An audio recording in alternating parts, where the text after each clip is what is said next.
Nasa 261,000 na mga tsuper ng bus, jeep at motorcycle taxi sa Metro Manila ang nakatakda ding makatanggap ng cash relief assistance mula sa pamahalaan.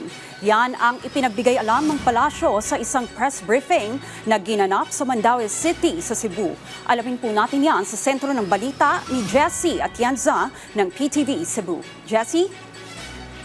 Yes, Trixie, kanina sa kauna-unahang pagkakataon nagsagawa ng press briefing ang Presidential Communications Office sa Mandaue City sa Cebu kung saan sinagot ng Presidential Communications Office Undersecretary Claire Castro ang katanungan ng mga lokal na media at mula sa National News Agency. Unang inihayag ni Yusek Castro na nakatakdang magbigay ng cash relief assistance ang pamahalaan sa 261,000 na mga driver ng bus, jeep at maging sa motorcycle taxi sa Metro Manila.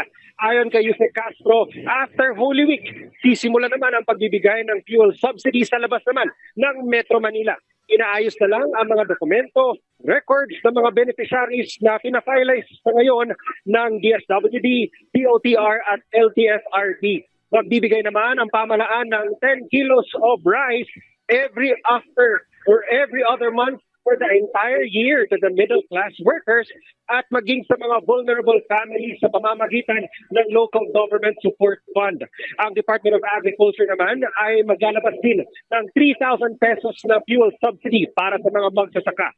Ang Bureau of Fisheries and Aquatic Resources o BFAR ay magbabahagi naman ngayong Huwebes ng 3,000 pesos na fuel subsidy sa mga mangingisda. Ayon sa palasyo, layunin ng Pangulo na matiyak na may sapat na supply na pagkain pa rin para sa lahat.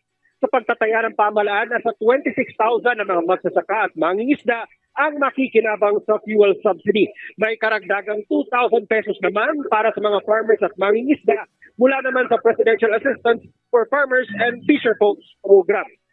Trixie, hinimok naman ng Pangulo ang mga LGU na tigilan muna ang paniningil ng pass-through fees sa mga produktong pang-agrikultura upang maiwasan ang pagtaas ng mga presyo ng mga bilihin.